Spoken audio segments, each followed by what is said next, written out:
come play with us, then we will kill you. दोस्तों, रामायण काल और उसके किरदारों को लेकर हमारे समाज में अलग अलग मान्यताएं और धारणाएं बनी हुई हैं, जिसकी वजह से रामायण और भगवान राम से करोड़ों हिंदुओं की आस्थाएं जुड़ी हुई हैं। लेकिन कई बार रामायण के अस्तित्व को लेकर अक्सर सवाल उठते रहे हैं कि क्या प्राचीन समय में रामायण की सारी घटनाएं सच में हुई थी या नहीं। आज इसी संबंध में हम आपको कुछ ऐसे सबूत पेश करेंगे जो रामायण की सत्यता को दर्शाते हैं। तो दोस्तों, आज के वीडियो शुरू करने से पहले आपसे एक रिक्वेस्ट है कि अगर आपने हमारे चैनल को अभी तक सब्सक्राइब नहीं किया है तो इस लाल रंग के बटन पर क्लिक करके सब्सक्राइब कर लें और साथ में इस बेल आइकन को भी प्रेस कर दें ताकि आपको ऐसी और भी रोमांचक और मिस्टीरियस वीडियोस की नोटिफिकेशन मिलती रहे। The biggest elephant.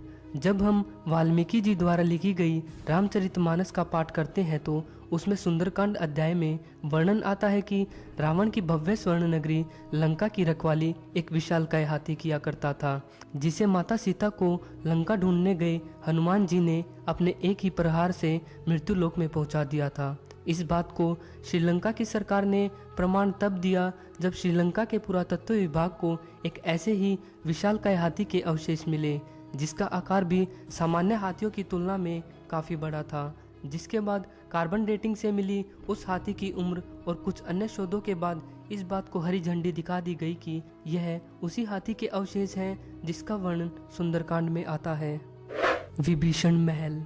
सन 1986 में पुरातत्व विभाग के एक खोजी दल को रेगला के घने जंगलों में एक बहुत बड़ा खंडरनुमा महल मिला, जिसे वहां की लोक कथाओं में विभीषण का महल बताया जाता है। कहते हैं कि लंका दहन के बाद लंका की मिट्टी का रंग काला पड़ गया था और इस बात के प्रमाण यहाँ पर आज भी मिलते हैं। माना जाता है कि राम जी द्वारा रावण का वध करने के बाद विभीषण को लंका का राजा बनाया गया था, जिसके बाद विभीषण अपने साम्राज्य को वहां से उठाकर कैलानी नदी के किनारे ले गया था और उसी कैलानी नदी के किनारे पर पुरातत्व विभाग को उस महल के अवशेष खंडरों के रूप में मिले हैं।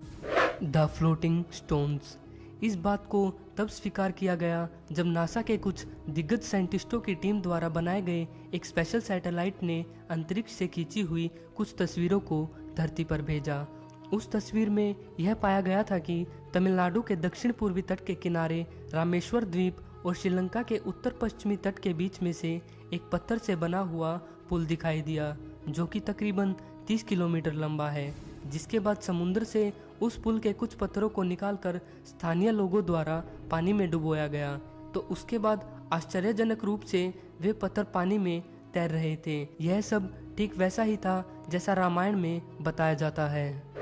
अशोक वाटिका। श्रीलंका की प्राचीन कथाओं में माना जाता है कि रावण माता सीता का अपहरण करने के बाद उन्हें सबसे पहले एक खुफिया जगह पर ले गया था, जिसे अब सीता कोटुआ के नाम से जाना जाता है। जिसके कुछ समय बाद रावण माता सीता को एक खूबसूरत जंगल में ले गया था, जिसे उस समय अशोक वाटिका के नाम से जाना जाता था, क्योंकि वह जंगल सिर्फ अशोक के पेड़ों से ही भरा हुआ था। ऐसा उल्लेख वाल्मीकि जी द्वारा लिखी गई रामायण में किया गया है। और आश्चर्य की बात तो यह भी है कि ठीक वैसा ही एक जंगल श्रीलंका के बीचों बीच आज भी मौजूद है, जिसमें सिर्फ अशोक के वृक्ष ही पाए जाते हैं, जिसे अब अशोक वनम के नाम से जाना जाता है।